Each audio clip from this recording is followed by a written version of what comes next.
after we finish so that the platform uploads everything. And let's wait. Yeah, good. Come on. Load. Okay, good. All right. Welcome back to Odys Talks, everyone. Naturally, this show is brought to you by Odys.global or Odys Global or ODYS, as the Brits put it. Your one-stop marketplace for age domains and websites, including several additional services, including 301 redirects, EAT audits, topic clusters, fully managed hosting. You can also get domains and websites from us in installments. So if this is something you're looking for, just get in touch with our team through our website and they will sort you out. And today is, God damn it, it's episode 50. Can you believe it? I've been doing this for over a year now. Awesome. And I'm joined by three terrific gentlemen. It's James Dooley of FatRank and jamesdooley.com, Kasra Dash of Sarcharu and a number of other projects, and Thomas Phillips, that SEO guy. If you follow him on Twitter. Guys, why don't you go on and introduce yourselves? And I would ask Thomas to do the honors first, since this is your first time on the show. Yeah, thank you, Vlad. Much appreciated. Ooh, I think we lost Dooley already. All right. He's just left. He's had enough. That was quick. That's it. I've done my part. Yeah. That's it. So, go on. Yeah. My name's Thomas Phillips. Been doing SEO now for 18 or so years. Started my first business when I was 13, online e-commerce. And it's just kind of scaled from there, really. Just built and sold over 16 different assets online, like different brands. And yeah, just scaling things up, really. And we now have a D2C SEO agency specific for D2C brands, among our own brands and our own projects. And yeah, we're just scaling everything up, basically, SEO side of things. Awesome. James, come on. Do it one more time. How are we doing?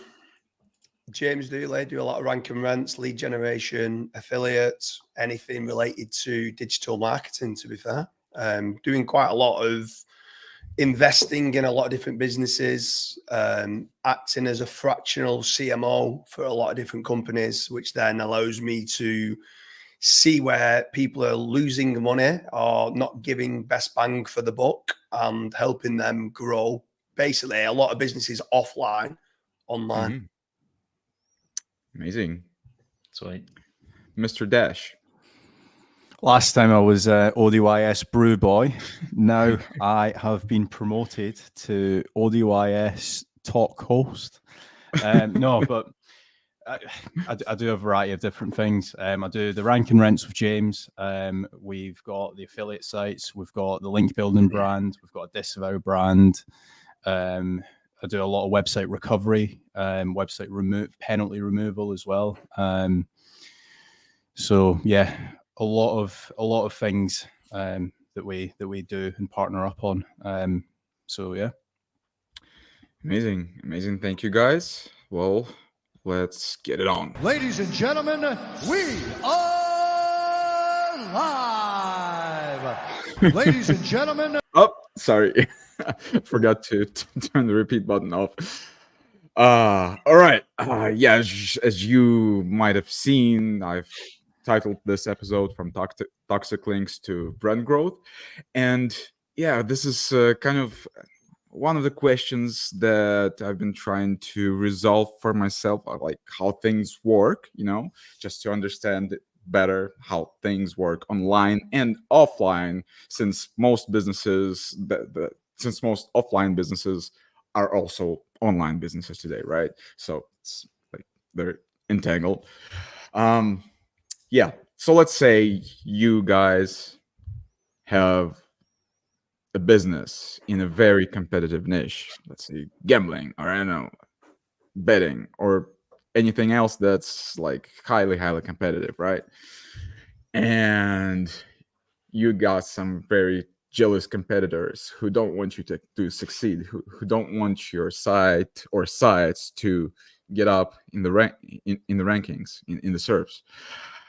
So they start spamming your site or sites with some really nasty links, some really nasty stuff, and your site starts tanking, right? So what do you do about that? How do you tackle this? How do you get out of that pit? Like, share Do you want your me to go thoughts, last? Do you want me opinions. to go last, and you two go, and then I'll just add whatever you've not said? Yeah. So first of all, it depends on the type of negative SEO attack. There's a variety. If we want to get really technical, you can do DDoS attacks, and you can basically just spam a website server, and you can do a lot of damage very quickly. So for example, you've got the likes of Gymshark that actually had, to be fair, this wasn't actually a negative SEO attack, but they genuinely just had a slow server, and it was Black Friday, and their entire website went down. So when you're running like e-commerce stores, that can be an issue that you actually have. So you might get some competitors, if, say, for example, you're spending a lot of money on PPC, or maybe you've even done a lot of work on your SEO campaign, it all literally goes away like that during Black Friday, which might be like your most profitable day out of the year.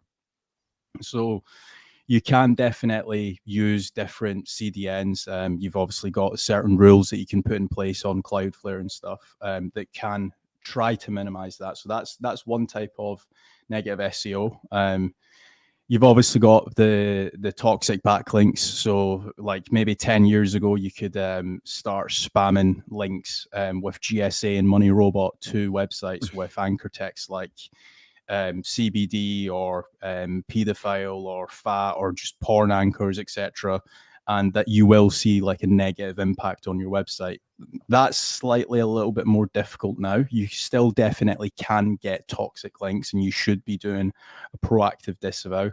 Like me and James have got a lot of testing data on this to say that every single website can definitely, or I say every single website, every single big website, like if you're in local, for example, you might not need to worry about this as such. But if, say, for example, you're an e-commerce store, or if you're an affiliate, you can definitely have a positive impact from doing a negative or sort of doing a disavow. And that's another type of negative SEO. And then you've obviously got self-inflicting negative SEO. So, for example, you might just be trying to scale past you're trying to scale topical authority, and you've essentially scaled past your topical borders by uploading too many articles, by potentially getting a little bit too greedy in some cases, and you have just started chasing search volume. So you're just looking at Ahrefs and you're just uploading articles that might not deserve to be on your website. A prime example of that would be, let's say you're a law firm and you're looking at Ahrefs and you see that how much do lawyers earn, or jobs for lawyers. You might see that gets a lot of searches per month, and you're like, right, I'm going to upload that to my law firm website. And that necessarily doesn't help you with your topical authority to do with law services, personal injury and stuff like that. So in some cases, it's kind of self-inflicting negative SEO as well. What do you think, Tom? By the way, Kasra, the question was about toxic links, not about content or traffic. Well, carry on. Either way, it's all interconnected, so it's all good. No, you bang on, mate. You bang on. Go on, Tom. Yeah, and we've definitely done that before with our affiliate sites, where we've gone too far outside of the topical map, so to speak. So we've definitely experienced that. But I mean, lately, like, we have just tried to stay out of those niches altogether. Like any niche where we could have issues like that, we've just tried to stay out. So I'm probably not the best one to be qualified to speak on this in the last 5 or so years, but we've definitely had this issue before. And it's really just come down to disavowing the links and then building new links that are a lot better than what has come in. Mm-hmm. Yeah, I think Vlad, I don't know how much you know on it, but I've been speaking quite a lot with Alex recently on a few different foreign sites where it's just riddled with negative SEO. with regards to building spammy links. Kasra touched upon some kind of traffic being hit, and that's another big part, to be fair. I know let's go in slightly off topic to the links, but if you hit 1 second, like lots of people coming to the site, staying on the site for 1 second and pogo sticking back, that's probably the worst negative SEO attack that you can have at present. So, and it's difficult, very difficult, because people are doing it on different IPs, and it's having a very, very good impact on negatively harming sites. But on the subject of links, Google does a very, very, very good job of ignoring majority of spam links. But the people now that are doing it have become a lot more sophisticated in the way that they do the negative SEO attacks. So they started to do it where they're not now doing it where it's like, they used to do it where they do like porn links, like buy Viagra. And then they started to evolve further down the line where they start doing like certain terms that you're not meant to be using. Let's say in the UK, like buy guns online, and it's illegal. So and that would quickly get you harmed as a site. But nowadays, they're actually doing exact match anchors for the terms that you want to rank for, and you're over-optimizing your anchor text, which is one of the worst things that you can do to quickly get yourself into a penalty. So actually, these exact match anchors, and actually it's not, it used to be like Kasra touched upon, it used to be scrape bot links, GSA links and stuff like that. Nowadays, it's doing it from bad link neighborhood kind of guest post farms or PBNs that have actually been penalized themselves. And they're now doing either 301s on or links from these toxic sites and sending the links through with an exact match anchor through to the money site. And literally within a week, if you're getting some of those, you can see negative impacts, like in a bad way, very, very quickly. So disavowing them is very, very, very important to do. Like Kasra said, a lot of the times in local, it's not needed. Tom, you're probably doing the right thing in not being in some of these kind of industries and niches, because in the gambling space, in some finance industries, some finance niches, mainly like live casinos, probably the worst out of every niche that I've come across, that negative SEO forms at a daily basis. And yeah, you've got to live in the disavow and keep disavowing these toxic links. Otherwise, you'll go above a toxicity threshold that you will you will end up getting negative rankings. You just got to try and keep yourself below the toxic threshold. The good thing is about them niches is that the threshold lies a lot higher in casino than what it does for a local plumbing site, let's say. But yeah, it can be very, very harmful. And a lot of people think, oh, it's all right, Google do a good job at ignoring it. But the truth of the matter is they do try the best at ignoring spammy links. But the more sophisticated these negative SEO attacks start to become, the more they can't ignore it, because it looks like the website owners built that link. Do you know what I mean? Like, and yeah, it can quickly harm the site. So I think there's a lot of people that also say in the industry, oh, when was the last time you heard someone got an unnatural links penalty? Well, Kasra, like how many times 2 days ago? Yeah, how many times we get like maybe I'd say 3 or 4 on average every single week, people coming to us, like clients coming to us saying, oh, I've been referred you from Rick Lomas. Oh, I've been referred you from such a body. I believe you can get yourself out of an unnatural links penalty. And we're very good at getting them out of an unnatural links penalty, to be fair. But the people that think Google aren't handing these manual actions out, trust me, they're handing them out every single week. Still to this day, every single week. It did slow down massively over COVID. Over COVID time, it massively dropped, and not many sites over the COVID period seemed to get hit.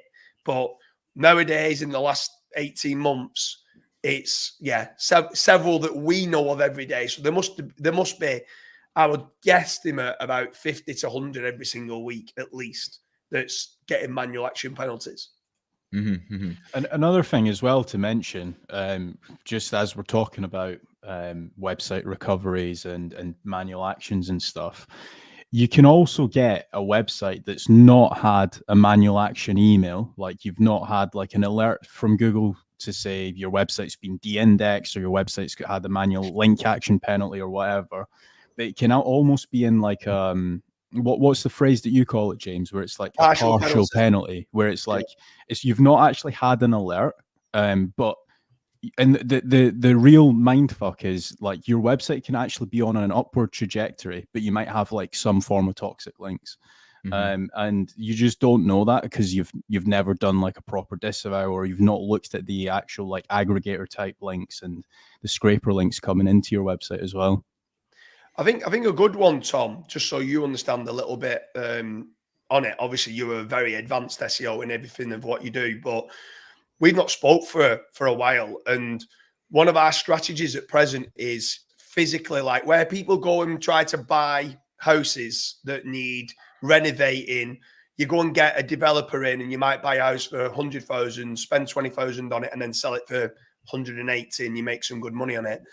We're now doing that with a lot of websites. So we call them fixer-upper websites, where exactly like what you're talking about there, where if you've gone and got a site and it was a big affiliate site and they've gone too wide on the topic, so it was a really good gardening website, and now you start talking about gaming chairs because you think that you've got lots of authority and you can talk about anything, and it works for a while because you're in a positive ranking state. But then at some point you go too wide and off topic that you get penalized.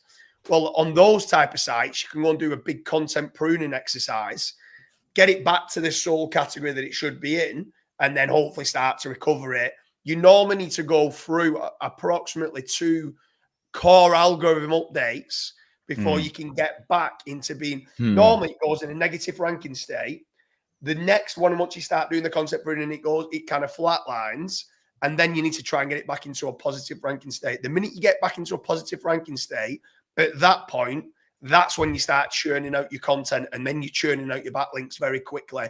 Because at that point, Google's liking the site. So everything you're doing at that point should then be, where what a lot of people do is they start buying a site, doing lots of topical authority, like where the gaps in the market, but they're doing all this when they're still in a negative ranking state. And it's almost pointless, because once you're in a negative ranking state, until the next core algorithm updates comes, you're not getting out of it. And it's so many times we try to tell people this and they just don't listen, and they think that the algorithm's real time, and it's not. Like, the biggest jumps come after a core update, either up or down, or sometimes you can flatline and stay the same. But you need to keep doing the work, and the work that you're doing might be 4 or 5 months of work, and you see no jumps going forward until that next update comes. So I think because we're a bit more patient and we've seen a lot more kind of penalties come and go, we kind of start to understand certain sites that are in certain penalties. And like Kasra said, a lot of sites, I would go as far as saying, I reckon 70% of websites that are pretty big are in some sort of partial penalty, which is pretty scary if you think about that. Like, and it can still be ranking, but there's certain terms where you're ranking position number 6 or position number 7, and no matter what you do, you will not get that in the top 3 because you've got this partial penalty that's holding you back for certain categories of the site and stuff like that. And people just don't see it. And it's hard. It's still, we try to have teams and teams, and we've got like lots of private groups to try to identify it. And still to this day, we're buying sites and we're not able to recover them. But I'd like to think that our success rates, obviously this is why we do it, our success rate is very good. But there's still sites that we just, I don't know, no matter what we do, it just seems to be unrecoverable. That's probably the wrong word, because I speak to a lot of people saying every site is recoverable. And I think it is to a certain degree, but there's still bits we're trying to learn along the way. But I think we've had a good success rate, haven't we, Kasra? Yeah, very good. And there's so many websites for sale that have they're just on a slow trajectory down. Like so many affiliate sites. In particular, yeah. Something that we just don't get involved in anymore. I just can't be asked with the headache. What's So your how, stuff then? how, how come? So that's what I was going to ask. Like last time we spoke, you were pretty big into like your, or that's one thing that I know you for, as being like head honcho of affiliate SEO. Obviously you had like the 2-3 big websites that you had at the point when I first met you. How come you've done the change to D2C? What's been the mindset behind that? Yeah, so I mean that's the e-commerce side of things is what I originally started with years and years and years ago.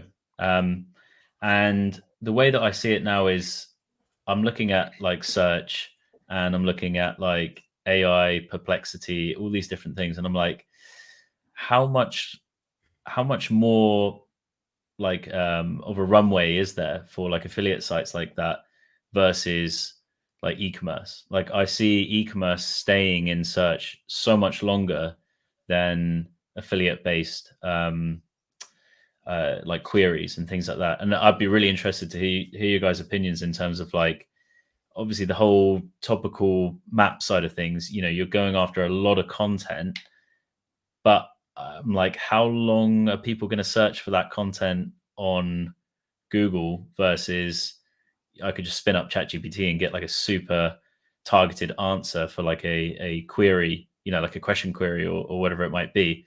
So then I'm like, I'm investing a lot of money, time, and effort into building out an affiliate site, creating the topical authority around something that might be there for another 6 months, maybe a year.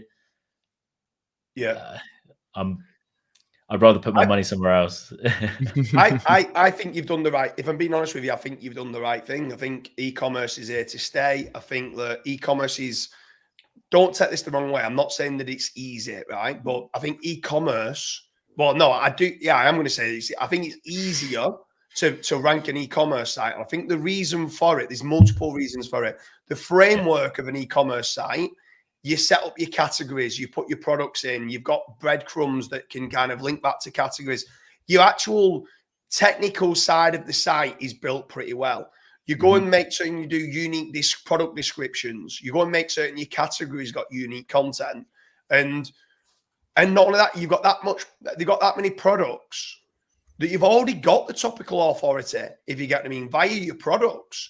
So then you don't then need to then start doing lots of how-to guides and all the rest of it, which is going to be replaced with AI. Like, there's no two ways about it. Like, SGE, in my opinion, again, we've not spoke for a while, but I don't know what your thoughts are on SGE, but I'll tell you my thoughts on SGE. And I think if I sat around the boardroom at Google, I would say SGE is one of the best things that they can do, right? And I'll tell you the reason why I think it is. Now, there's a lot of debate in the industry because this is taking a lot of clicks away from mainly affiliate sites or display ad sites and stuff like that. But me wearing my commercial hat, sat in Google, right, I make very little money on a how-to guide. I'm sending the click away from Google through to a website. Now, okay, I might make a little bit on AdSense if they've got Google Ads kind of set up and stuff on the site, right? So display ad sites, okay, I might make a little bit. But they make something like 15 times more on PPC clicks than they do on display ads. So how do I get, exactly like we all talk about trying to get funnels from top of the funnel down to the bottom of the funnel, how do I get a how-to informational query very, very quickly to a bottom of the funnel search inside of Google? Well, this is what SGE is. SGE answers questions that are question-based searches that then quickly takes you to the next question that they might have or the next question that they might have. And once they get 2 questions deep, guess what they start seeing? Boom, boom, boom. Now they start seeing Google display ads. That's why I think they're starting doing SGE. They're spending more time on Google search and they're funneling them down from top of the funnel queries further down to bottom of the funnel queries where people then are willing to spend money on PPC. That's what my thought is on it. And then, yes, it means that now people are having to now change how they're going to build sites because what was once topical authority, now all of these blog post pages are now getting no traffic. And then once they're getting no traffic, Well, is that then adding to your topical authority if it's getting no clicks through to the site? I don't know. That's up to you to decide. I don't think it is. Mm-hmm. No, and it's a super interesting one, because now it kind of poses the question of like, well, how do you build a decent affiliate website now? Like, if that really is the case, you know, like, I don't know, how are you guys building them? So there's different. I tell you, there's many different ways of doing it, and I think SEOs nowadays have got to become better marketers. I think SEOs had a free reign for a while, and they was very good at writing SEO optimized content, doing topical authority, and going buying guest posts. That's what was SEO in a nutshell. If you was pretty advanced, you might go and get some homepage links as well, because you get more power from the homepage, right? There you are. That's what affiliate sites was generally doing. A lot of them was using tools like Surfer SEO or other tools that did correlation of content. But that was a massive problem for Google, because it means that the number 1 result and the number 2 result and the number 3 result and the number 4 result all had the same content put on there. And if you don't like the number 1 result, and you're definitely not going to like number 2, 3, 4, and 5. So at that point, as a user, you now don't like Google. So at that point, Google's now got to try and sort it out and go, maybe I should change up the way we show rankings. Maybe I should start getting some user-generated sites like Reddit and Quora.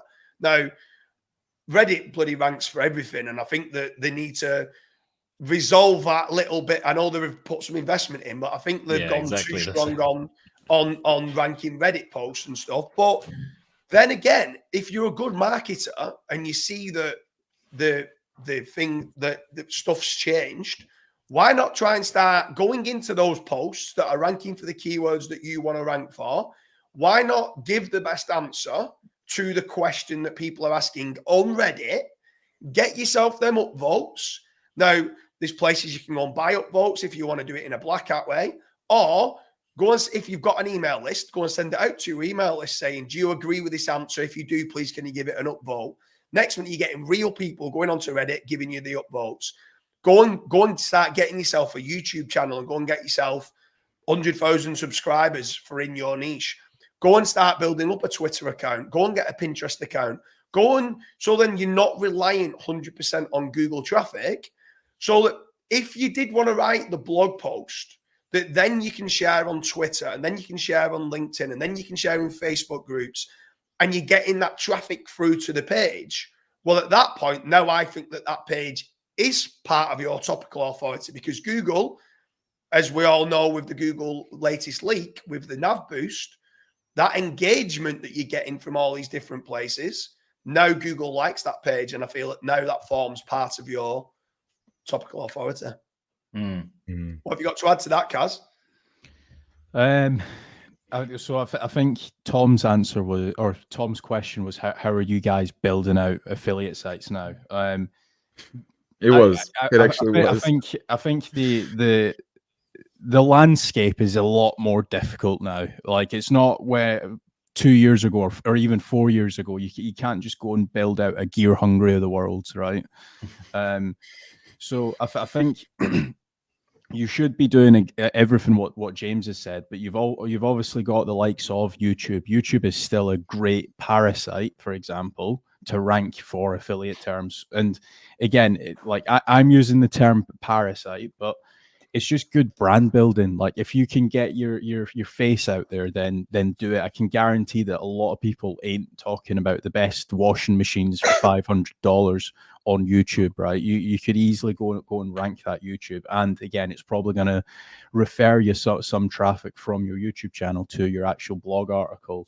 I think it's more so like building an actual brand. Like, we're all almost kind of saying like affiliate SEO is dead. It's definitely not the case, because you've got the likes of like nerdwallet.com. They're massive, and they're ranking better than ever. So I think it's more so down to look at what e-commerce stores are doing and trying to replicate their SEO strategy. Also from like a brand building point of view as well. Don't just try and push traffic out of your website. If say, for example, you can try and build your own product. And again, in some cases that might be hard. How can you go and build a washing machine, for example? But there's definitely ways that you can try and incorporate your own products in there. And again, like building your own mailing list, doing YouTube videos, doing TikToks, doing Instagrams, everything should be kind of like feeding your website, so you're not just reliant on just Google traffic. Mhm. Yeah, and I think there's an interesting point to that, because if I think about the last affiliate site that I've built, it wasn't actually 5 years ago. Thinking about it, it was a hybrid between ecom and and affiliate. So basically, the front end of the store, front end of the site is all e-commerce. You know, it's attached to a real company. You can purchase actual products off of that. Everything ranks. But then the blog side of things is then where the affiliate content is housed, and that has worked really, really well. And I presume it's because Google can see that there's a proper company, there's a proper entity behind it, you know, and it's very much legitimized because you're running on Shopify. You know, it's not just another WordPress store. You know, and there's company information, phone number, all of those kind of things. So it adds the legitimacy. So that's another interesting way of doing it, as opposed to. But I think, as you said, like NerdWallet, like they're a proper brand. You know, like the kind of sites that we've been building in the past, they're not necessarily brands. You tried to make. I like to call the type of websites that we've been building in the past are almost like you build them in like the basement of your house, and nobody knows who the owner is. You're just flogging any article that you possibly can up there. You're using Surf for SEO. You're using copycat content. Like it just like I feel sorry for a lot of people that have been hit, but at the end of the day, if you're just mass producing content and you're just uploading content for the sake of uploading content to get more search volume and more traffic through to your website, it kind of makes sense, because you've probably is that review in all honesty the best review, or is there information gain? Is there an actual review that might be on page 5, and because that other website hasn't used Surf for SEO and he's not done copycat content, is that the reason why he's not ranking? Because if that is the case, then the website that was on page 5 probably does deserve to rank on position 1, whereas you've just SEO optimized the actual web page. Not only that as well, right? Tom, I can guarantee you went and did a top 10 list of whatever products you were selling. I can guarantee you didn't buy all them 10 products and use them all.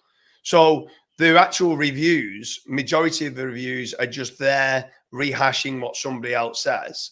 And majority of the kind of top 10 list is normally set by the one that's number 1 in the list is the one that pays the highest commission. The one that's number 2 pays second highest commission. So are these sites the best sites that are out there for the users? Probably not.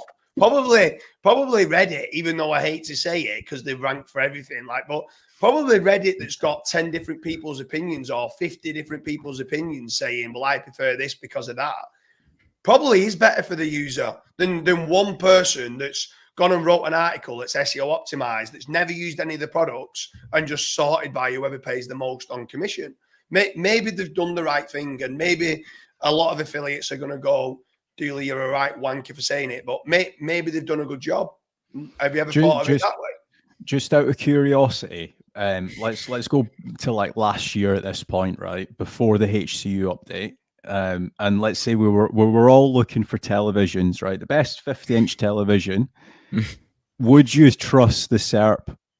I'll ask you first, Tom. Would you trust it if you searched best 50-inch televisions on Google? I think anything with a best modifier in front of it, you know, it's like, could you fully trust it? I don't know, because even then, like there was people who I knew as well who were actually ordering the products, fully testing them, taking pictures and videos, and their sites got tanked as well. So it's like, yeah, it's an interesting one. But the Reddit side of things makes so much sense. I mean, it's user generated content at the end of the day, so it could be perceived as much more trustworthy. Bear in mind as well, Tom, what you just said there is that there was a few people that legitimately did buy.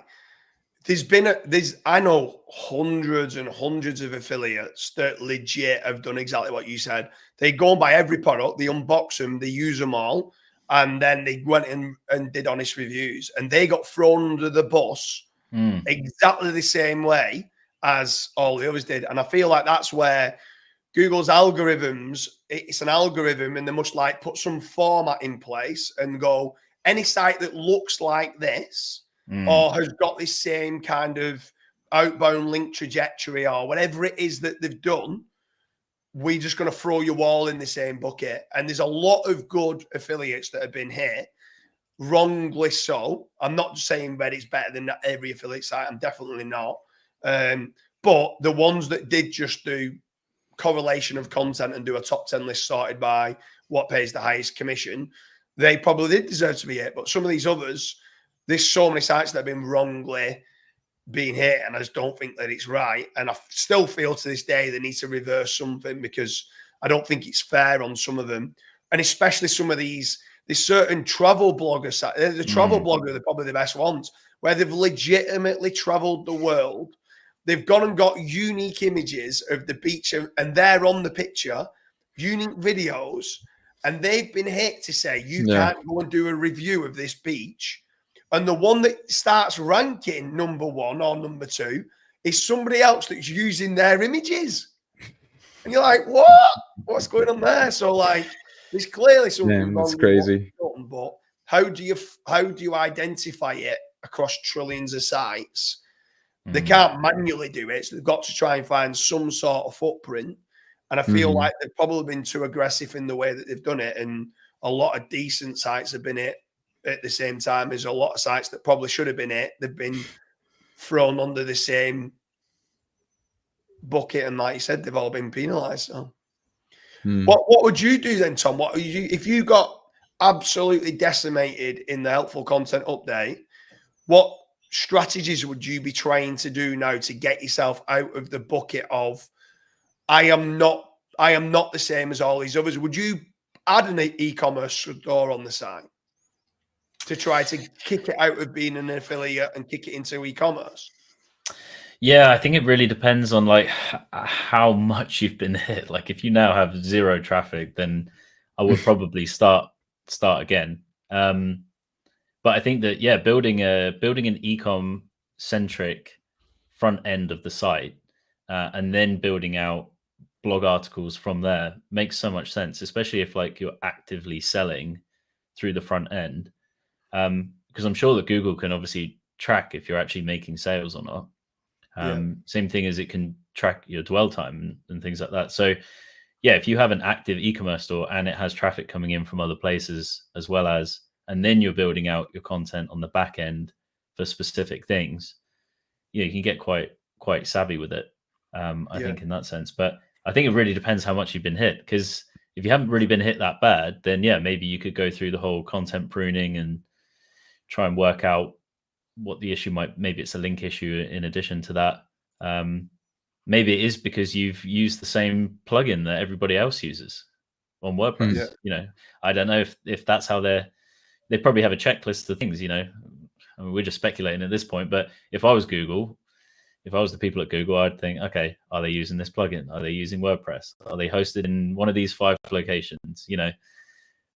All these different types of things. What percentage of best content do they have? And What do you guys? Go on, sorry, Vlad. It's all right. Ask your question. I'll get back to that. Yeah, Tom, you've always been one step ahead of the game ever since I've known you. What are you thinking nowadays in the existing algorithms of what you just mentioned there, like dwell time? There's a few studies that have come out saying affiliate sites got hit because the dwell time on the affiliate sites aren't very good in comparison to like an e-commerce site, and the number of different pages visited aren't good on affiliate. So if you think of it, if you go and land on, Kasra used the example of best lawnmowers. If you go and land on best lawnmowers and you actually have a good experience and you find what they think to be best lawnmowers, and then you go and click off, if you've got a good affiliate site, they're probably only visiting one page per session. Do you know what I mean? And then they're going off to the other site. But if Google was to turn around and say, "Oh, we're now going to start penalizing any sites that don't have good dwell time and don't have a lot of pages being visited because we think that the engagement factors are very important." Do you think that that's coming into play more, and that's why display ads and affiliate sites have been it, because they're not visiting multiple pages, the dwell time's not good? Or what are you seeing in today's algorithms that's working better than ever, apart from obviously just saying optimize your content and build backlinks? Yeah, I mean, it's an interesting one, because if they did put something in place like that, then there'd be no one ranking on on the first page for those kind of keywords. So I think you then got to look at like the giant sites that are ranking, like, and actually use it as a user. Because, for example, like I'm sure if you type in any of those kind of affiliate keywords, like Forbes and all these other like giant sites pop up, but they're very, very good in terms of site architecture and internal linking and, you know, different things on there to kind of grab your attention, get you reading more. Maybe you watch a video, you might click through and read something else about another product, or click something in the sidebar, or whatever it might be. So I think that they are very skillful at then guiding you on a journey through it, which is potentially why they get rewarded in addition to. But if you think about like the kind of sites that you know that me and my team were building in the past, you know, it's very much just like, here's the thing, click and go. But I think the other side of it as well is how many, or the percentage of people who are then like, where do they then land?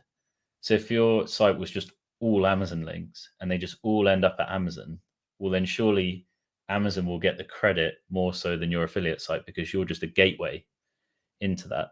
But if you look at like the really, really big like authority affiliate sites that aren't really affiliate sites, they then link out to multiple different places. It's not just Amazon the whole time. So potentially they're getting rewarded for that. It's a better user experience as well, as, if that answers your question.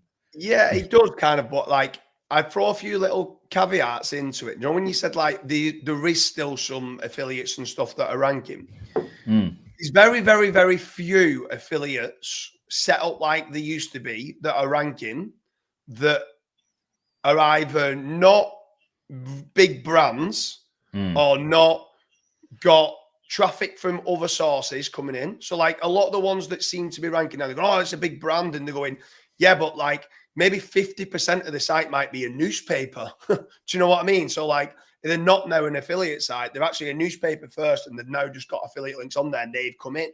Or it is bigger sites that are bigger brands that have got the engagement of return visitors, because they send an email out for every single time they do a new blog post.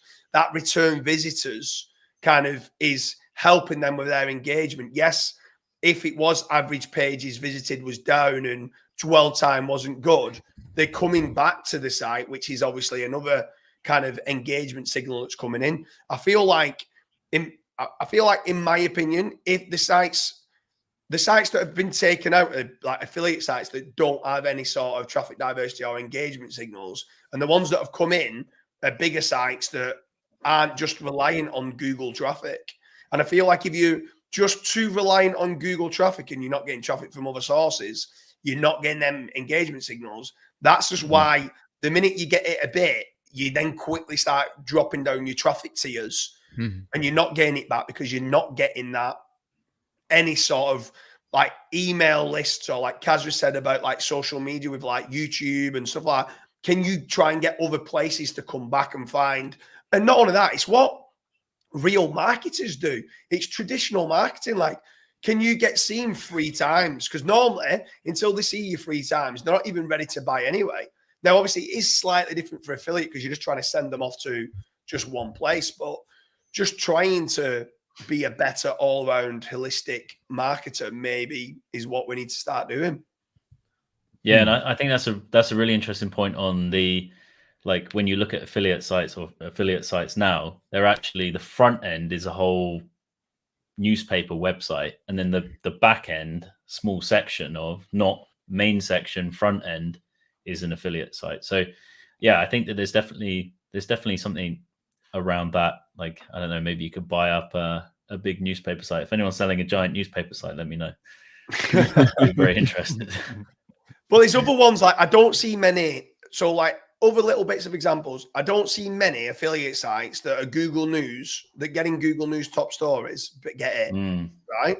So why is that? Well, they're getting lots of traffic from different places. Like Google News is different to Google web search, right? And I'm not, when we've gone and tracked all of them, I literally only know one that got hit badly. Now, there might, to be fair, there will be more. Obviously, I've not got a ridiculously big data set, and people can come back, oh, I know 50 and stuff like that. But majority of them in there, and I feel like the traffic from Google Discover and the traffic from Google News helps prop the site up. And I just feel like from an engagement standpoint, but the point is for SEOs, it's hard to then manipulate that, because then you've got to build proper brands. Yeah, you've actually got to do work. Yeah. Yeah. But I think there's so much to be said for building that brand on the front end, like as opposed to just having a literal affiliate site that has all the best articles on the homepage. Like, you don't see that with Forbes. Yeah. They constantly have new stuff that's updated, every single day, probably, every few minutes. But I think that's really where it's gone now. Or micro sites are still working well. If you're just doing it literally just on a single topic, like I am an expert in vacuums, and you just do it just solely for vacuums and stuff like that, works well. But like I said, or tallying it into lead generation, you add lead generation to the site, like appliance repair, and then start selling some of the appliances. That works pretty well. Or like you said, selling the products like an e-commerce store, and then adding an affiliate to it. That seems to work well. There's a really good case study that I looked at for a CBD brand, and they are literally like, first of all, CBD ain't easy, but what they've actually done is they're an affiliate, but what they do is they'll promote, like, let's say Tom Phillips CBD 50 milliliters or whatever the case may be. You actually buy it on their website, and then you give them all like your shipping details, whatever else, and then they'll go to the actual product vendor, and then they'll buy it for you. So you can definitely go down that route as well, and I've seen that work. If you want to go down the lazy e-com / affiliate route, you can definitely do that, and I've seen that website perform very well, and it seems to be working for them as well. It's a little bit more of a, you need to probably get like a couple VAs like filling out the details when somebody orders, and you need to go and actually purchase the product yourself, but it can definitely be done. It's kind of like a drop shipping e-commerce SEO route, in a way. You don't actually store the products yourself. You don't need to worry about stock or nothing like that. And you kind of get the best of both worlds. You're an e-commerce store in a very competitive industry, and you can rank fairly easy. Mm-hmm. Wow, a lot of information. Considering everything you guys were just saying about the current state of things in affiliate marketing, do you think, like, what is your gut feeling? Let's say, do you think the overall thing of affiliate marketing will improve over time and just will become something better, something more stable, let's say? Is affiliate marketing dead? That's the question you're trying to answer. No, not that. Or will it eventually like wind down? Yeah, not actually die, but just will remain somewhere there for those. I think for everyone to collect breadcrumbs. I don't know, something like that. I think we're always going to need affiliate marketing, genuine affiliate marketing, right? So, like, for example, you take the likes of, like, for example, the Julian Goldies of the world, the Matt Diggity's of the world, right? They are, even on their YouTube channel, they're doing affiliate marketing, whether they might be reviewing a product, whether, let's say it's Surfer SEO, or let's say it's SEMrush or whatever. They're reviewing that product, and they're genuinely providing that video to their customer base or to their viewers because it's an actual genuine good product. I think that there's always going to be a space for that. It doesn't matter if it's video, if it's TikToks, if it's Instagram Reels, blog content, whatever the case may be. You just need to be a little bit more genuine. Like I was reading a article, and BlackRock, which is like a massive investment fund in America, they said that in the next 4 years, like content that is created by actual like genuine people, like for example guys like us, the stock value of that's going to go up, like I think it was like 600%, because people just like user generated content. They trust it a lot more.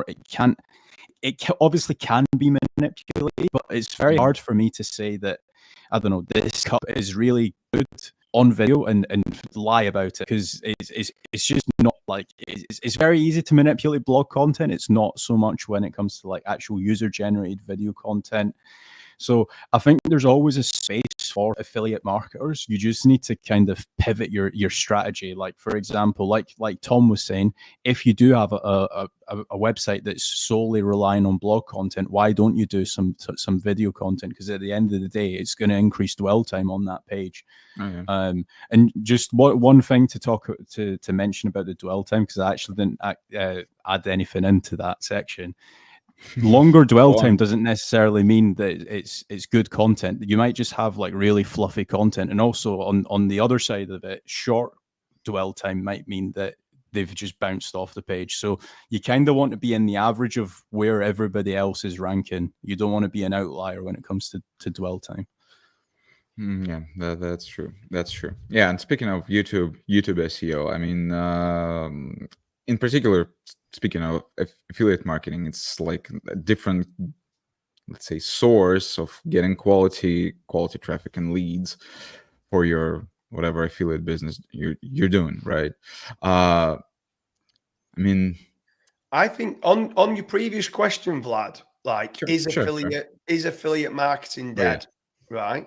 So not that, but yeah, let's yeah, keep no, it- that's in a nutshell what you're asking. Like, what's the future of affiliate marketing then? Yeah. Right? Then will it get better, or will it just yes, it become will. something- It will get better, right? And I'll tell you the reason why I think it'll get better. I think Go on. for the masses, it won't get better. For the people that are good at what they do, it will get better, because you're going to start getting higher referrals, because there's going to be less amount of referrals that you can start to get.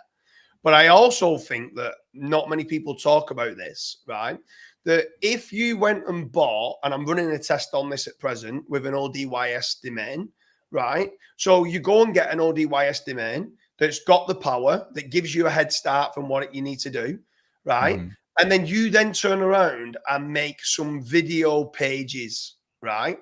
Not many people talk about this, right? There was a massive update about 12 months ago where if I went and added anybody else's video on my page, right at the very bottom of the page, my page would start ranking for the title tag for that video that you put on there, right? Even though it's not my video, in Google videos, right? Now what they've done is now the core focus to rank a page, the core focus of that page needs to be the video. So you can't just hide it right at the very bottom of the page. It needs to be above the fold, and the core focus of the page is about it. So instead of people just thinking about ranking videos in YouTube, why not start creating some pages that's only 300-400 words of content or less, but create, even doing some YouTube shorts or reels or 1 to 2 minute videos that answer directly the question that someone might want to know, right? Go and create a video on it, embed it on that page, just explain what the video is. The core focus of that page is the video. And that's why if you go into Google Search Console now, they've got one that says video pages. And that is the difference. There's loads of people that have been hit really hard. And I also think that some of these sites that did do good videos that got hit hard are not checking that actually it was when you in Google Search Console, you can go like search and you can literally choose image and video. And I bet if people go into the video tab, they'll go, oh shit, I was getting 1,000 clicks a day and now it's down to nothing from video via Google, i.e. Google Video tab. Go and create certain affiliate sites that are literally 300-400 words of content per page, but you put a video on it and you just have it as a video affiliate site. and not just for YouTube, that will crush it, right? And there's some of the tests now that we're doing with ODYS, because obviously you get the kickstart. Well, I'm on an ODYS podcast, so I'm going to give it a shout out. Like, you get the kickstart. It's a high DR site right from the word go. It's already got a load of backlinks. I can check to see what it used to be about. Yes, I like that domain, and this is the topic that I want to talk about. No, I'm going to do that. And I've not heard anybody else talk about doing a video affiliate site. Why? Because video gets so much traffic, but everyone just thinks video and thinks YouTube and doesn't think about the amount of volume that people have been lost. And I bet now loads of people that watch this go into their Google Search Console and check their own affiliate sites and check what video traffic has gone down. Because I can't remember the exact date, it might be like 12, 13, 14 months ago it was, the update, that they completely stopped any pages that wasn't the core focus. Go and do that. And so the next part is, was that dropping traffic from video traffic, which is traffic, through to that page? Has that caused them to go down the traffic tiers to now have a knock-on effect that now the pages aren't ranking for the terms that they probably should be ranking for because they're now not in that traffic tier, and now it's been a snowball effect of going downhill, potentially for some sites. Could be something else that you could look at. Just out of curiosity, each of us, what's 2 actionable tips if you have lost some traffic? What would you do? Starting with Tom. Oh, chucking me in at the deep end there. God, on what kind of site? Just deep in there, Tom. Just anything or what? Just general website. Like you can either pick an e-commerce store or you can go with an affiliate store. Whichever one is easiest for you. So I think, if you've suddenly lost a load of traffic, I would go in. I'm a fan of Ahrefs, so I would go in Ahrefs. I'd then look back at, okay, when did that drop happen, and which keywords have dropped specifically, and then what might I have done on the website, or what my team have done on the website, because so much of the time, God, we have clients coming to us and they are like, oh, our site's tanked. We don't know why. And I'm like, well, what did you do on this exact date? Because that's the date that it tanked. Oh, well, we changed this, and this, but we didn't think that would make a difference. And then they've gone and totally effed up the website because they didn't keep a change log. So small things like that, if you've then gone and added something in and it's totally messed up from a technical perspective, like even adding apps or plugins. So that can be a very simple thing, just uninstalling that or reverting back to what you previously had, or someone's gone in and accidentally deleted the freaking page. Happens all the time, so that could be a very, very quick, easy thing to pull back on.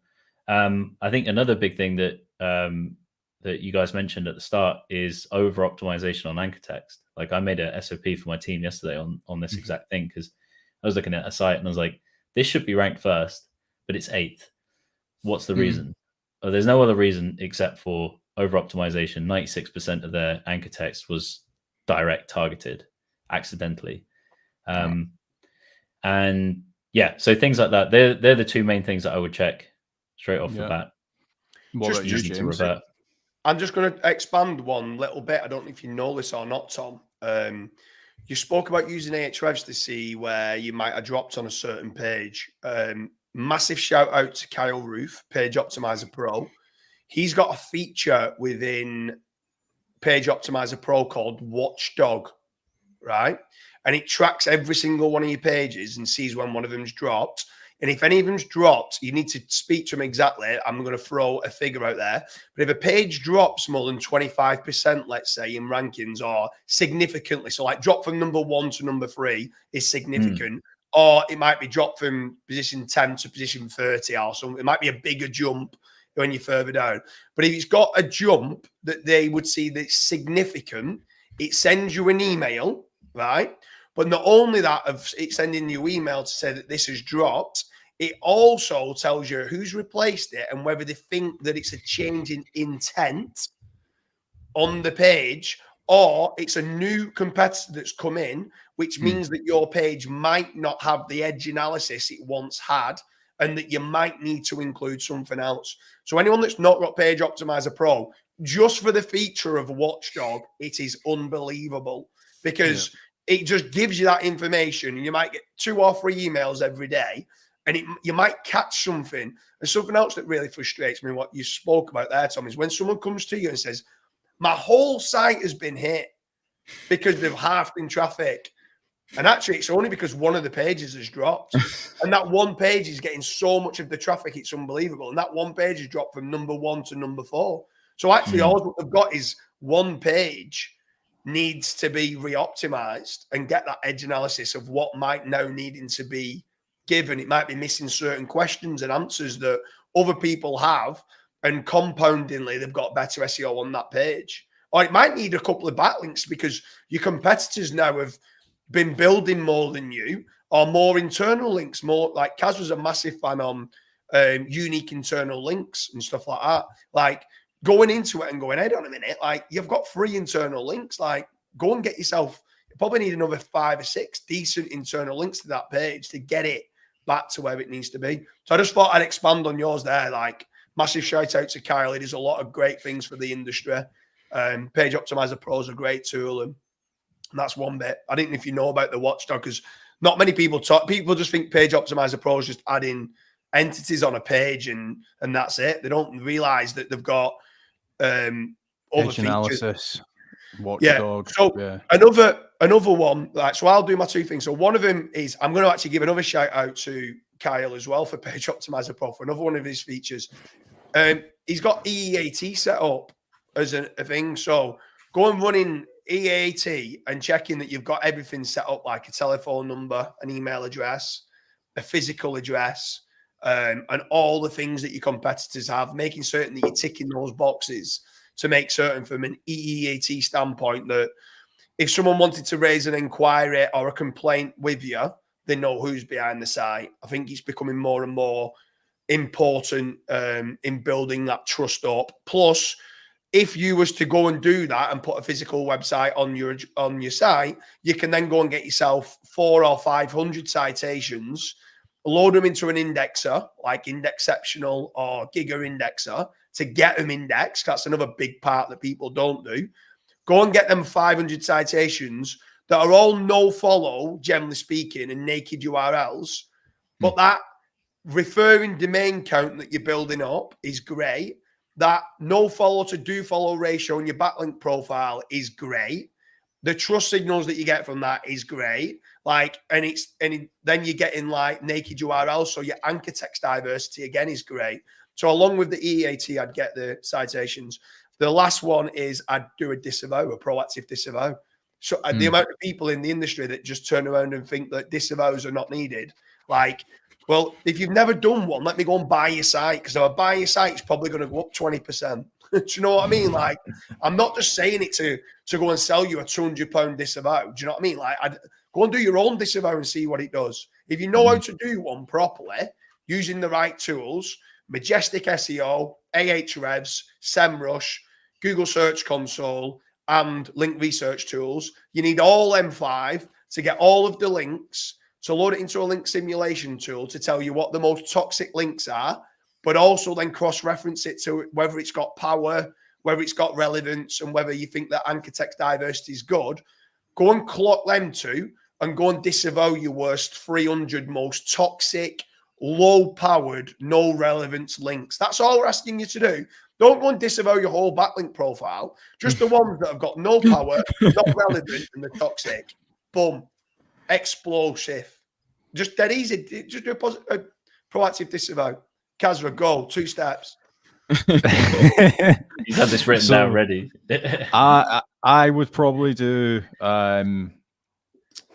look at the website structure, because a lot of websites that I've seen, they used to rank very well, like when they had like 300-400 pages. Now they've scaled past 2,000 pages with the exact same internal linking and silo structure, and they've just scaled past like what the actual core context of the website was about.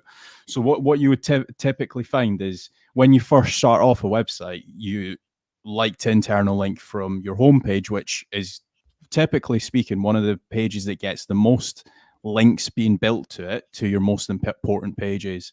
And over time, you end up just messing up the internal linking structure on your homepage, and you just start internal linking to your recent blog posts. And Google looks at your website today, and it just doesn't know what it's about. So do a proper internal linking strategy. Don't just be using what I like to call the lazy internal linking strategy, where you're just got like 6 blog posts at the bottom of every single article, and you're just internal linking to those. Actually take a look and see what your users would want to read after they've read article A on your website. Would they want to maybe be linked to an actual buyer's guide? Would they want to be internally linked to the actual product, etc.? So that's where I see a lot of people mess up.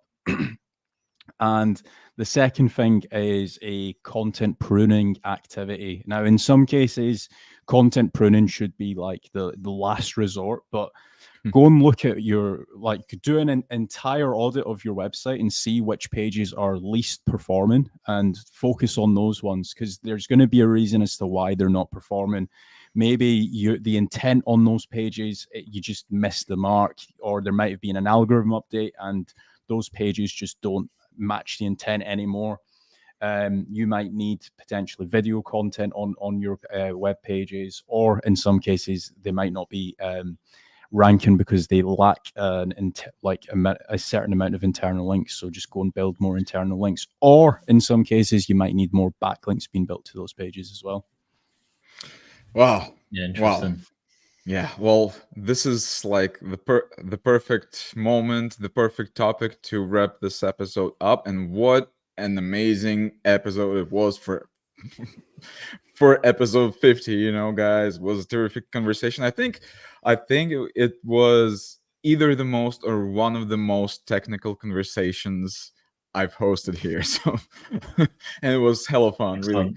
Tons of golden nuggets and useful information, things to think about, even for me as not even though I'm not an SEO guy. So even for me, and I'm sure that our listeners and viewers will find a lot of that useful for their businesses and work and whatever they do. Where can people find you on the web? KasraDash.com, or you can find me on YouTube, Kasra Dash. Yeah. By the way, the link to your YouTube channel is in the description box on YouTube under this episode. So just go down there and check all the links in there. JamesDooley.com, or likewise go onto YouTube, James Dooley. They should see me there. Awesome. Excellent. Yeah, for me, DTCSEOagency.com, or on Instagram, Thomas MR Phillips. Everything is on that same handle. Awesome. And Sweet. Are you gonna attend any events during the remainder of this year? Philippines in September, and then Chiang Mai from a private mastermind November. Yeah. I've got Corey's got a private mastermind in September in Turkey, going to there.